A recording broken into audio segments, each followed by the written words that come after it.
સમાચારોમાં આગળ વાત કરીએ આપણે સુરેન્દ્રનગરની તો સુરેન્દ્રનગરમાં 2 દિવસ પહેલા નર્મદા કેનાલમાં મળેલી એક યુવક અને યુવતીનો શવ મામલે ઉદ્ધવણી પરિસ્થિતિ સર્જાઈ છે।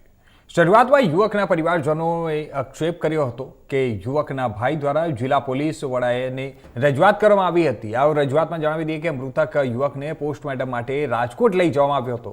પોલીસ તપાસ અને પોસ્ટમોર્ટમ રિપોર્ટ બાદ મૃતક યુવાન અને યુવતીની મૃત્યુની સાચી હકીકત સામે આવી છે।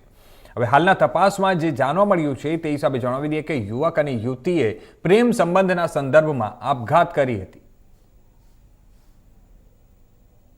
નામ ઇમરાનભાઈ અલાઉદ્દીનભાઈ માણેક છે। હું રહું છું શિવ હોટલની સામેલી ગલીમાં સ્વામિનારાયણ મંદિર પાછળ, બસ સ્ટેન્ડ પાછળ।